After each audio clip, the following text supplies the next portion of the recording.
A free-spirited bartender finds the rock to her role. She wasn't expecting to fall in love with somebody else while he was gone. She just had this glow about her. She had this perma-smile. He treated her like a queen. For me? And it was just like he was a millionaire or something. But the smile wears off when the money runs out. Whenever it was good, it was good. When it was bad, it was bad.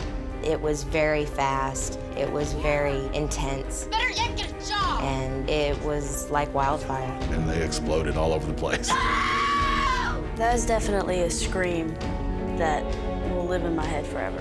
You're gonna regret this. Love may be blind and marriage bliss, but divorce is murder.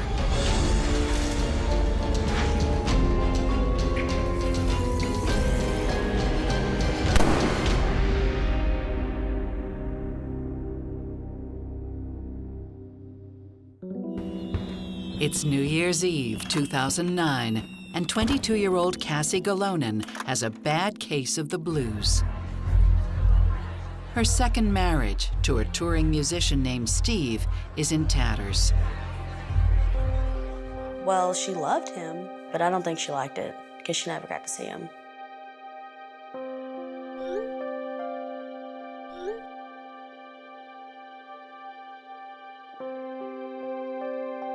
She was alone a lot. That all changes when Cassie meets 31-year-old Brent Cotta. Brent and Cassie met at a New Year's Eve party. Cassie was there just, I think, trying to have a good time.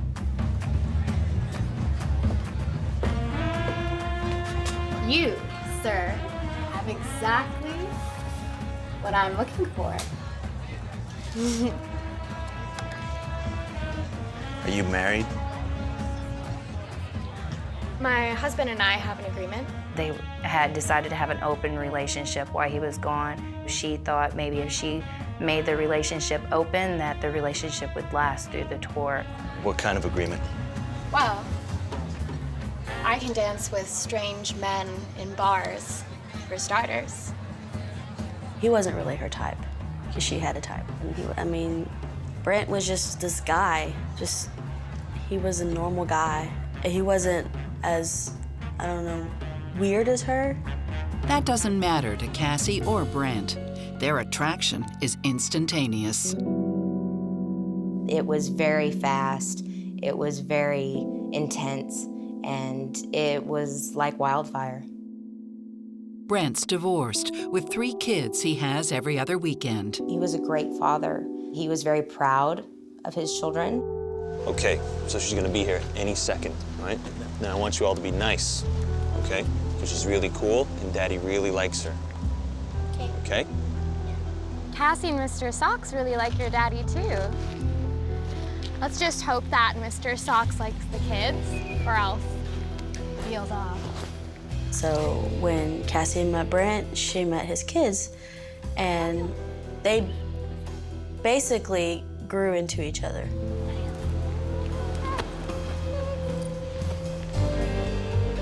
I think he likes them. Yeah. Yeah. She loved that he was a family man. I think she loved that he was stable, that he had children already. She didn't have that Norman Rockwell family. For Brent, who's a bit of a loner, hanging out with Cassie offers him the chance to break out of his shell. Hey. Hey. For me? Well, unless you want them. Go on, give them to me. Thank you. I think this calls for a little celebration, yeah? Yes. Yeah? You guys want to get it started? Let's do it. Of course, she was a bartender, so she loved that lifestyle. It really helped him meet new people and meet her friends, and I think that helped him open up a lot. All right, cheers, everyone. Cassie was a ball of energy. She loved to make people laugh. She loved to shock people. She was just so outgoing and effervescent. Oh my God, I love this song.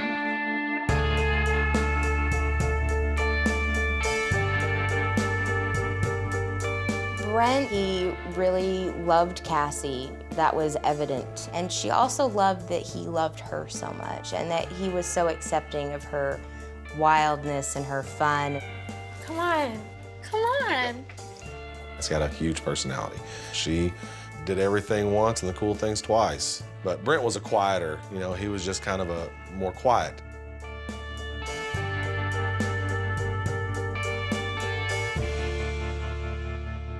Just weeks after she meets Brent, Cassie's husband Steve gets a break from his tour.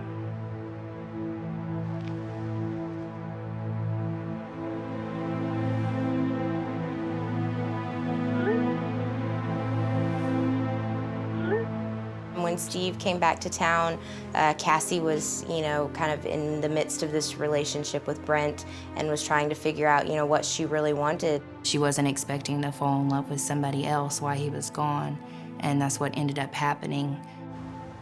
Here was Brent, you know, stable in town, had a job, a family already. I guess she thought about it, and she just packed up her stuff and she left. And they ended up divorcing, and she went with Brent. He already had this duplex, and she just moved in with him. Go, go, go, go, go, go. Come on, come on. She seemed really happy, and I think it was because he showered her with attention, with gifts.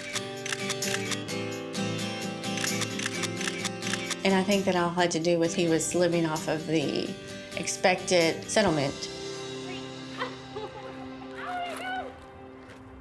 His mom had passed away, and they had a lawsuit going because of her death. The settlement was supposed to be for a rather large amount. I had even heard 7 figures. Oh my God, look at all this stuff. He would buy her jewelry. He would take her on trips, expensive trips. He bought her a new pool stick, a new computer, TV. He bought her the latest iPhone at the time, or anything that she wanted, you know, he would go out and buy for her. Are you serious? Here, take it. It's You're yours. spoiling me. Steve already received an $8,000 settlement as part of a $1 million payout from a pharmaceutical company for the death of his mother. The rest of that money's coming in soon.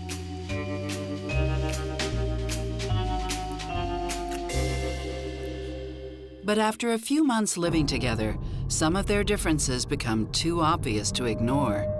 She's outgoing, he is not, especially online. She loved social media. She was a social media junkie. She would post anything and everything on the spectrum because that's what she was. She was anything and everything. What's this about a photo shoot? Oh, let me show you my proofs. My husband is a photographer, and so she contacted us and said, you know, I'd kind of like to do some risque photos. I think you'll really like the one on the 4th page. It's a little risque, but it's the red outfit that you really like. What are these? They're the proofs for my portfolio. Brent would prefer if Cassie were a little less revealing. She wanted to be a member of this group called the Suicide Girls. It was just girls that were tattooed and had piercings and were different as far as mainstream society would consider them beautiful. And Brent does not approve. Your portfolio for what, the adult film industry? This is art. It's not I pornography. don't want you showing your art to the world, okay?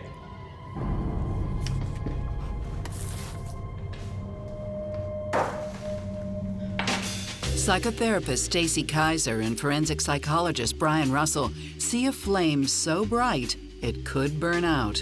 What fascinates me about Cassie is she's sort of this free-spirited wild child. And usually when people are free-spirited and sort of wild like that, you wouldn't think that they would want to keep making marital, long-term commitments like that, but she does. I think she does want stability, but she's got an impulsive and wild personality, and so those two things are constantly battling with each other. I think it's understandable then that she goes towards somebody who seems to want her a lot, but I wonder whether that won't get sort of smothering for her fairly quickly.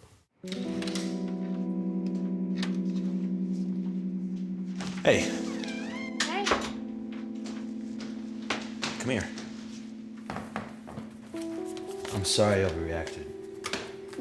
I hope this makes up for it.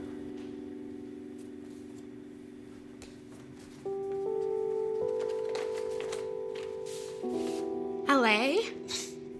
Yeah. Oh my God! Oh, I love you! The couple jets off to sunny California for some new ink.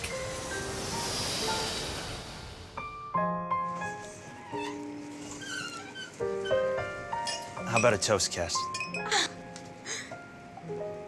It's so fancy. Cheers.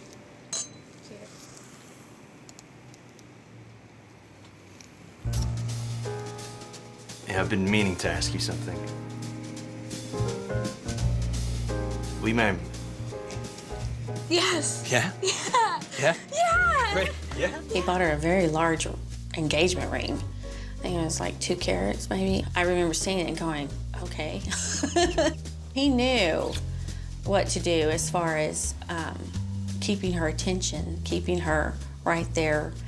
He pretty much was buying her, I guess. I guess, doesn't sound right, but I guess that's what it was. There's something else that doesn't sound right.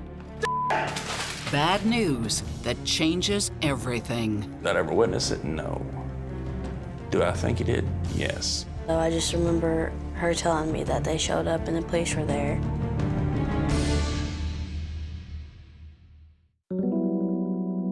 After a whirlwind romance, 23-year-old Cassie leaves her second husband to marry 33-year-old Brent Cotta. Brent is expecting to receive millions of dollars in a settlement from a pharmaceutical company. Money he doesn't hesitate to spend on Cassie until the tap runs dry.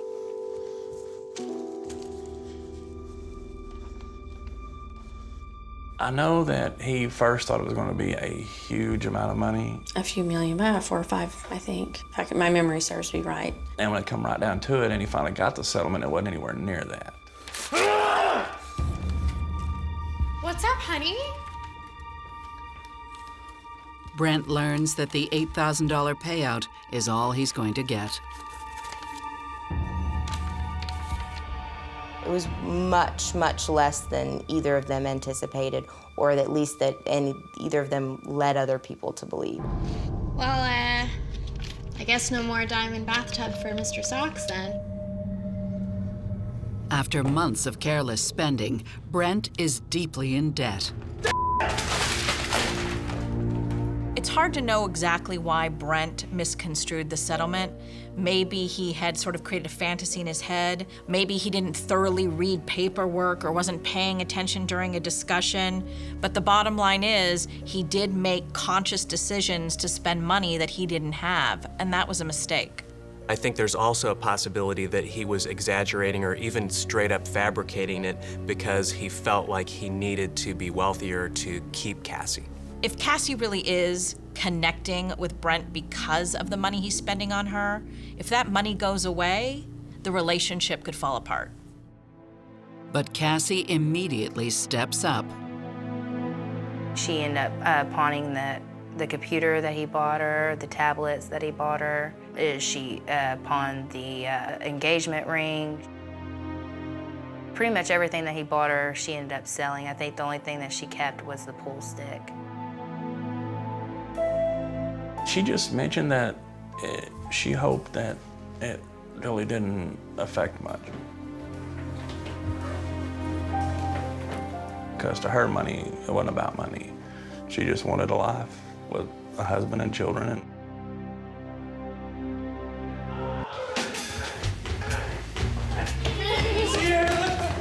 Hi.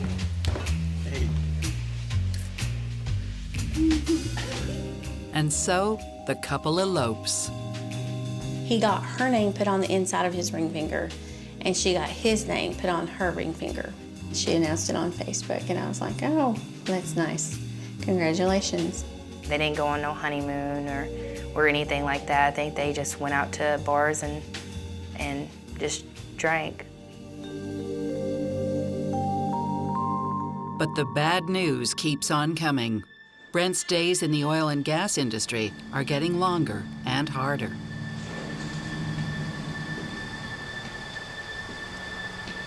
Those jobs, eventually you do wear out.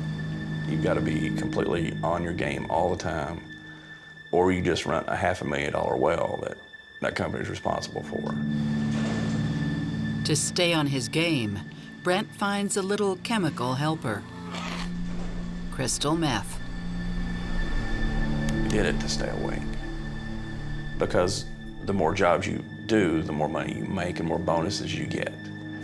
And to him, it was a way of staying awake and be able to do 4 or 5 jobs where most guys only do 1 or 2. But the drug hinders, not helps, his performance.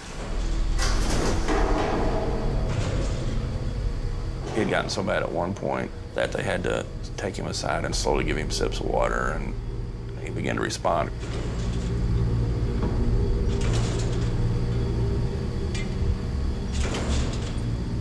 Brent loses his job.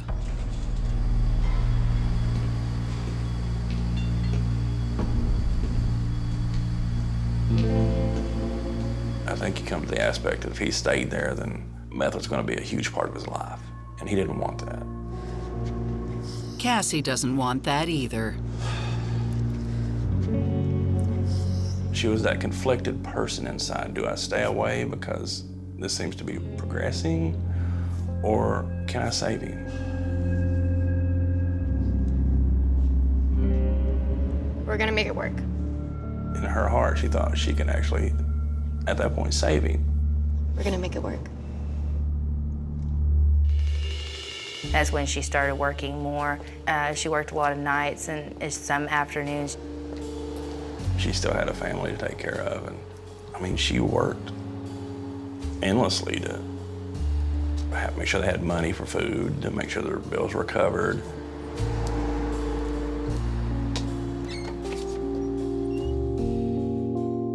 It's not enough. Within a few months, the Cottas are in over their heads. He was paying his rent late. They ended up getting evicted. They stay with friends until a new place comes through. The owner of the bar that she was working at the time had an apartment for rent. It wasn't as nice as the first one was. A little rundown and smaller. It was only 1 bedroom. Brent, who's still reeling from being fired, then evicted, wallows in a sea of self-loathing and booze. Really? Really?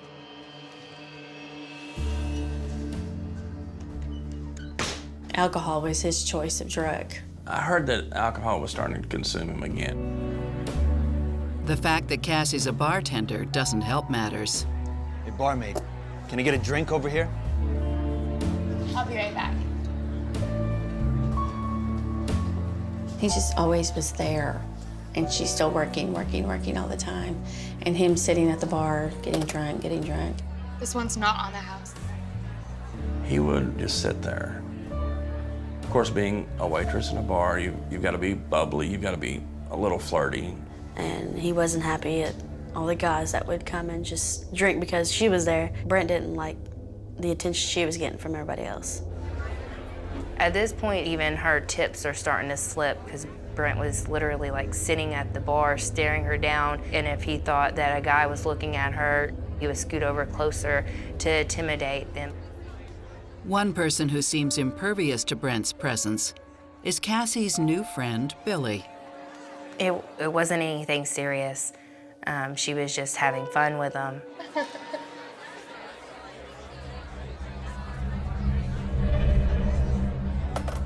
Cassie and Billy aren't just friends at the bar, they're also friends online, as Brent is horrified to discover. Brent found out about this relationship and he was upset about it. He resented Billy and didn't want him in her life. It was very obvious that he was jealous.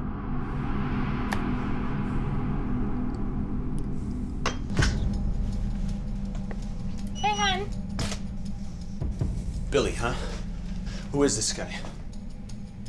Who is this guy?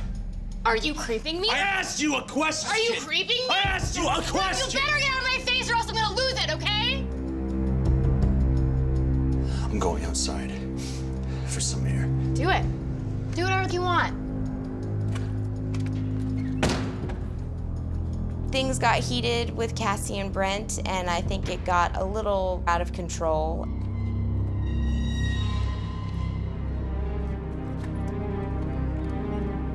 Hey! How long have you been sleeping with him? How long Get have away! you been sleeping with him? Better yet, get a job. Don't you walk away Leave from me alone! Get off of me! Come here! Get off of me! Girl! She had a temper on her, and she was a fighter. I'm warning you! I'm warning you!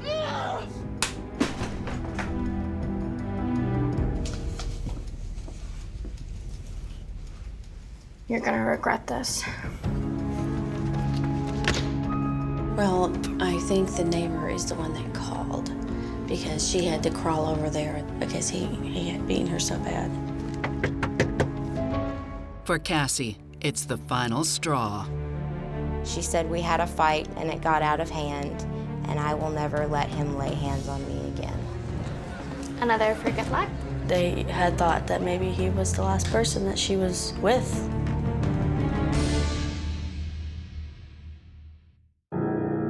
Cassie and Brent Cotta have been together less than 2 years, but already these two passionate young hotheads have come to blows.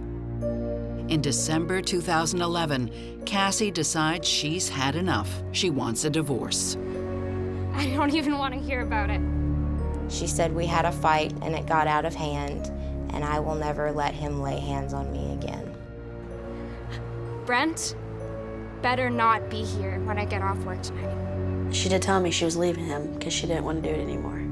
I just pray that she was strong enough to do what she needed to do. Cassie, can we talk?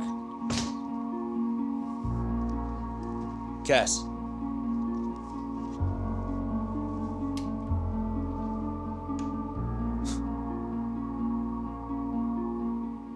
Gross.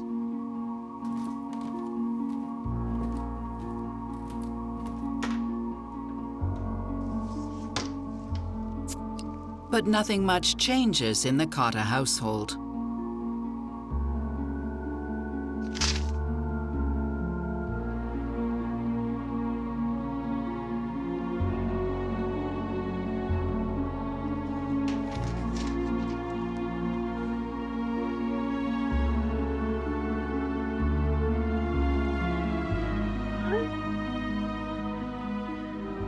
Because Christmas was so close, he played on her heartstrings.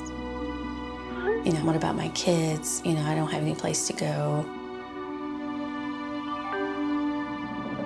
And so she was like, okay, you can come back and, you know, we're still divorcing.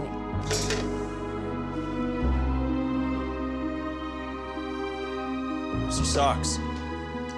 Mr. Socks. Come on.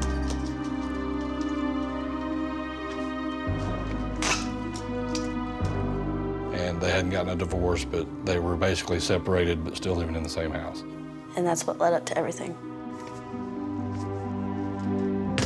I'm not really surprised that Cassie is the first one to move on. I mean, Brent really has no life at this point. Usually when two people decide to get divorced, the last thing they want to do is stay under the same roof together.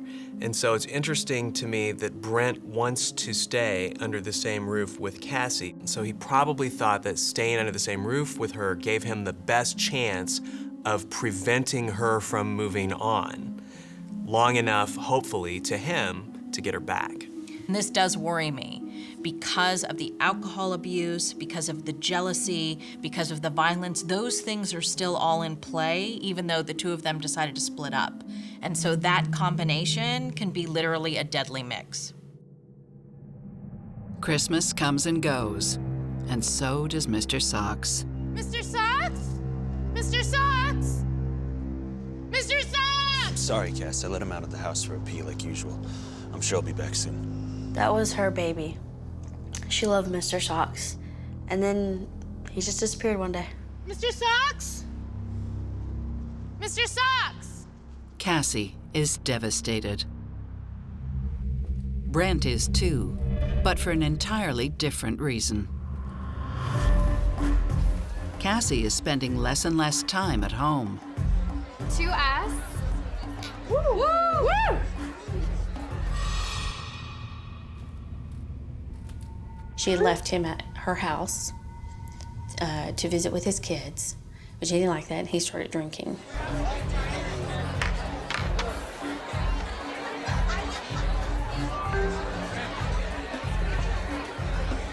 He's texting her, trying to just say, hey, can you come spend time with me?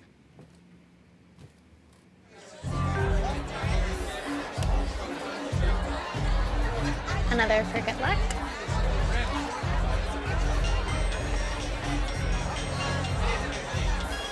It's my stupid ex calling me again. She didn't have intentions on going home anytime soon, but he weared her down to the point where she was like, okay, I'm coming. Hi, guys. Cassie does go home, but it's not to see Brent.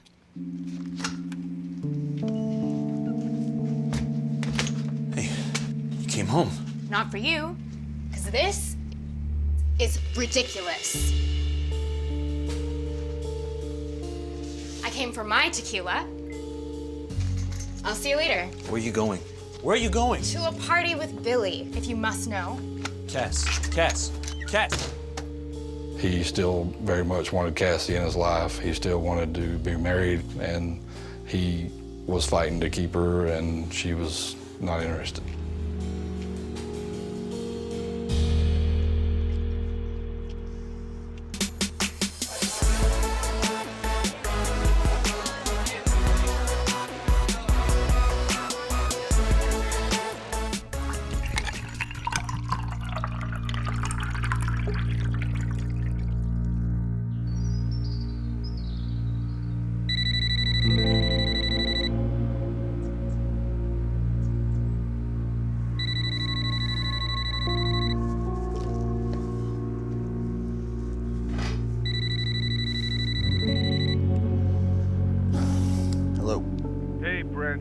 Trying Cassie for hours. She's not at work yet. Is she there? Hang on. Cassie!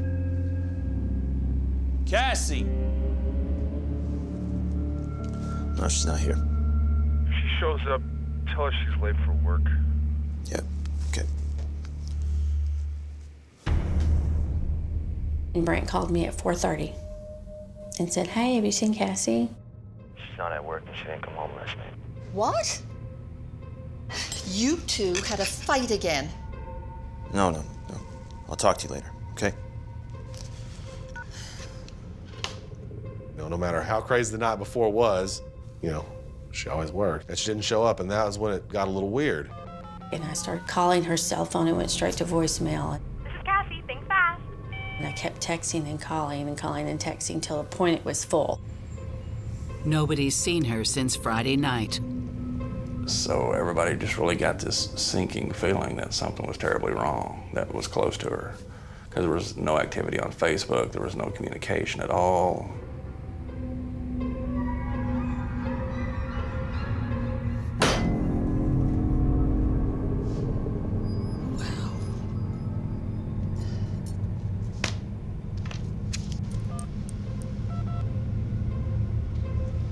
I want to report my daughter missing.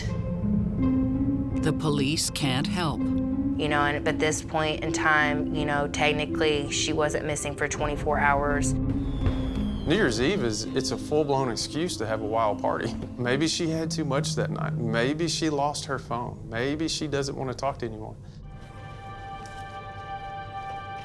Her friends and family know something is wrong. We handed out flyers, went from door to door. We all were separated in our groups.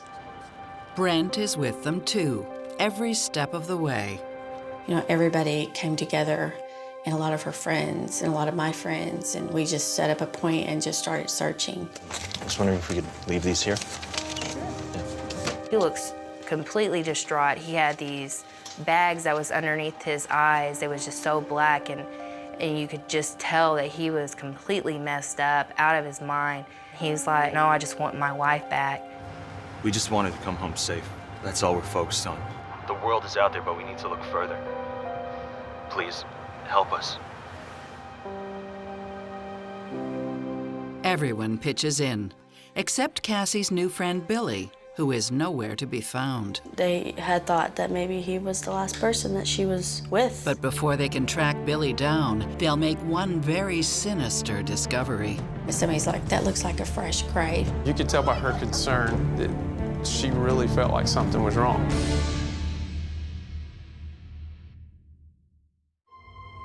Nobody's seen Cassie Cotta for 2 days, and her husband Brent is part of a huge search party desperate to find her. The last person to see her, Billy, is not. And the search is about to take a disturbing turn. Somebody's like, that looks like a fresh grave. But it was a dog, it was buried. Speculation is that it's Cassie's dog, Mr. Socks. But the animal is too far gone to tell.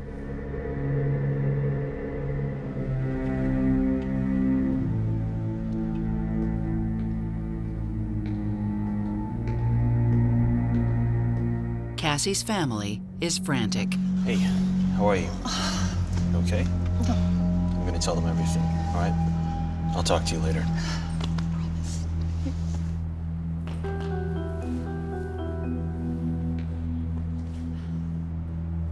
Pearl, Cassie's mother, shows up at the police department and is like, I know there's something wrong.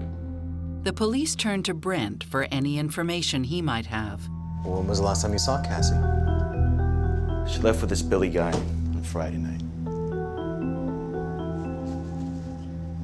I asked her to stay, but she left anyway. It's all there. Brent's condition at that point, he was really just worn down, tired, just broken.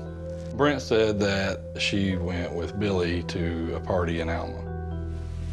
I am worried about Cassie. I mean, in some ways, she's entangled with two men. She has Brent and she has Billy. It can't be easy for Billy that she is still living with Brent, and it can't be easy for Brent because she's moved on awfully quickly and he's still tied up with her. In this particular case, Cassie's family believes, for whatever reason, that this is not just Cassie's sort of normal unpredictability, spur of the moment planning kind of thing. They're concerned. And I think that that is worth listening to because they know Cassie and they know that something is off, particularly that she's such an open book on social media, and yet during this particular time, she seems to have gone dark even there. Cassie has a lot of people searching for her. It almost seems like the whole community. And what that tells me is that she was really liked and cared about. The fact that Brent is an active participant in the search for Cassie reflects one of two things. Either he is desperately worried about her and had nothing to do with it, or he is putting on a big act to appear that way when, in fact, he knows a lot more than he's revealing. When police check Cassie's social media accounts, they make an ominous discovery. Her last message to Billy suggests their date did not end well. There was a message, an ugly message from her to him. This is over, don't talk to me anymore, stay away from me. 3 days after Cassie disappears, police finally track down Billy. We found him, interviewed him, of course, because at that point it was pointing to this man being the last person seen or known with Cassie. Billy admits to going to a party that night, but says Cassie didn't go with him. You're sleeping with her. Dude, she's married. Okay, we were just friends. I didn't even send her that text. If that's true, who did? And where is Cassie? You know, Billy was kind of taken aback that, look, you know, I have nothing to hide. Yeah, here it is. Here's my phone. Here's the messages. Knock yourself out. Honestly, it was all innocent.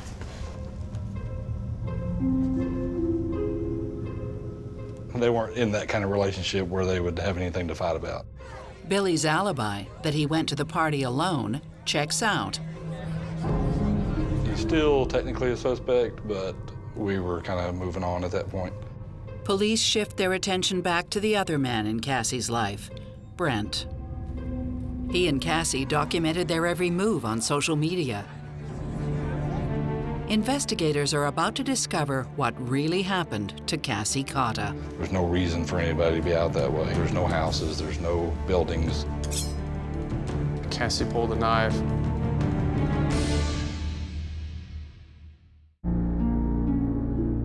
Three days after Cassie Cotta goes missing, police are at an impasse.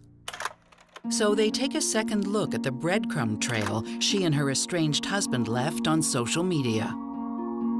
We requested Brent's phone records and we requested Cassie's phone records. We were able to determine that they had left that night, both of them, and went out near the river in Crawford County. Cell towers indicate that Brent's phone made the trek back home, but Cassie's did not. So we got a little group of detectives and went out and started looking around.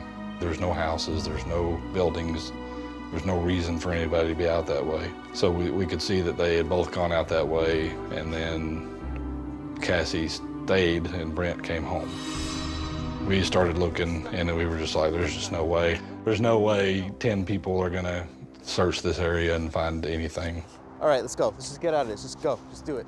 Let's go. Instead, they turn their attention to Brent and Cassie's apartment.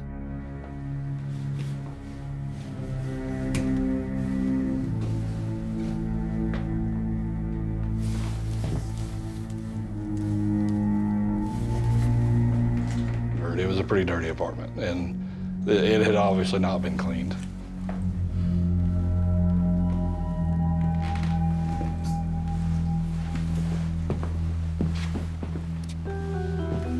And one thing I noticed is on the back of the bedroom door, like a dent in the door, and there's head hair stuck in the cracks, and it's long brown hair, which is what Cassie had.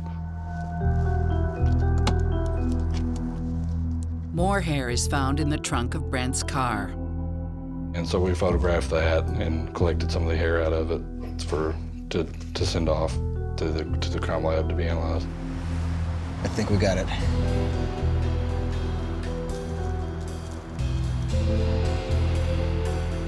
Upstairs neighbors report hearing the couple fighting that night, around the time Cassie would have gotten home from the bar. Brent had told me that he stayed home after Cassie left and never left, never went anywhere.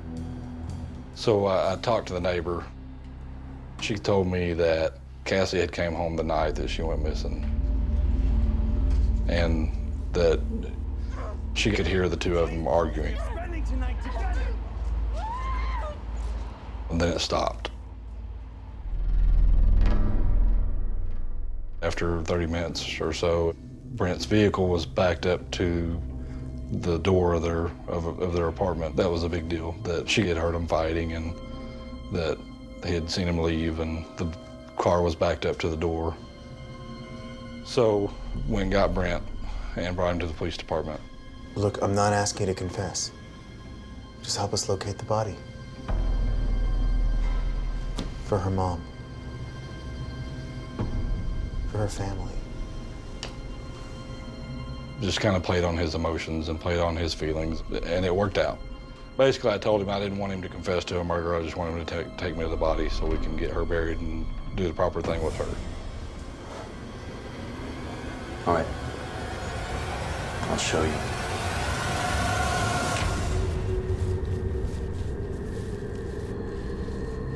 It's through here.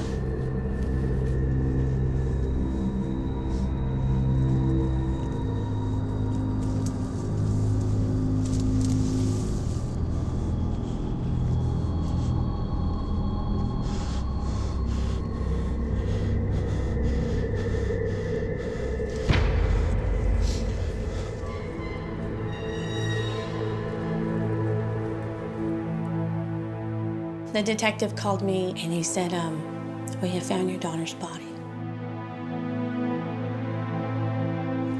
I'm so sorry. And then he looked at me, he said, Pearl, look at me. And he goes, Pearl, Brent took us to her. And I just looked at him, I'm like, what do you mean? And he said, Pearl Brent killed her. No!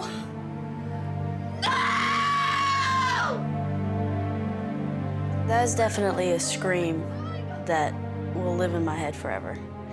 It was terrible. I knew right away when I heard that they had found her. A lot of emotions that day. Anger, sadness, guilt.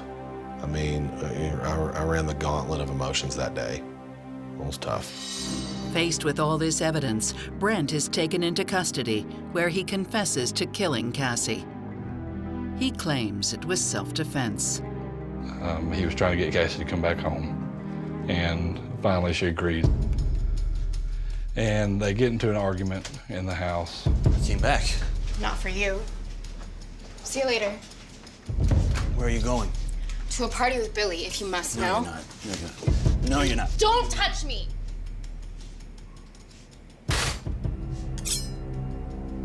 You know what? Stop. I've had enough Cass. of your crap. Stop! Get off! Yes! Get off of me!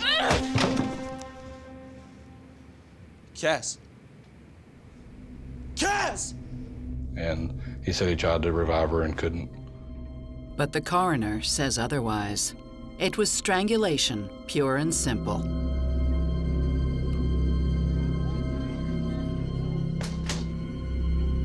You came back. Not for you. I'll see you later. Where are you going? I'm going to a party with Billy, if you must know. No, you're not. You're my wife, and we are celebrating tonight together.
And then he put her in the vehicle and, you know, took the body to where we found her.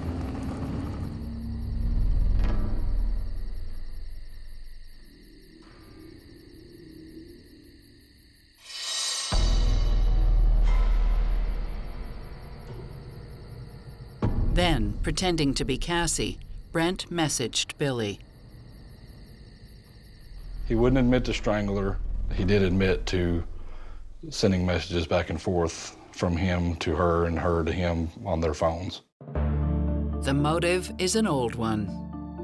To me, it seems like he got the mentality, if I can't have you, nobody can. I do not think that Brent woke up that morning thinking he was going to kill his wife. And I think that he strangled her and had no idea that he was snuffing out such a beautiful life that he really did love. I think that it was premeditated. He had to get his ex-wife to come and pick up his children, and I don't think anybody would ever be able to change my mind on that. You look back and you just think, wow, who does that? Who does that? Mr. Socks. Mr. Socks. Some speculate he even killed Mr. Socks. I think he may have done something to the dog, but I know he buried him and gave her a story. I personally think he killed Mr. Socks. To me, he seemed dangerous. 3 weeks before going to trial, prosecutors make a deal. In exchange for a 30-year sentence, Brent Cotta pleads guilty to first-degree murder. I know he didn't get a life sentence, but he'll be an old man by the time he does get out of jail. Sometimes what happens in a relationship is one partner begins to see the other partner as something they own. And I think that Brent felt that he owned Cassie. And in owning her, she should have complied and listened to what he wanted and not gone after other men and all of that other stuff. And since she didn't meet his criteria, he ultimately decided that if he wasn't gonna get her, no one else would, and he decided to kill her. But he was still really sad and distraught that she was no longer around. And often people say, well, what does that mean? You know, they're crying, does that mean that they really didn't have anything to do with it? And I always say, you can not really judge much based upon an expression of emotion. Just because it may be a genuine expression of emotion doesn't mean we know what it's about. You could have an expression of genuine sadness about the fact that someone is missing. You could have also an expression of genuine sadness about the fact that you know any minute you're likely to be caught and spend the rest of your life in prison. Some have forgiven Brent for taking Cassie's life, and some have not. He may be in prison, but the rest of us are also suffering, and we suffer every day. Yeah, I just kept on calling her phone over and over and hoping that she was gonna answer the phone. And listening to her voicemail, and kept on leaving voicemails begging her to call me back because I just didn't believe it. I didn't want to believe it. She had a tattoo down her side that says, "When everything was beautiful and nothing hurt." You know, I put that on her tombstone. I know now what she means.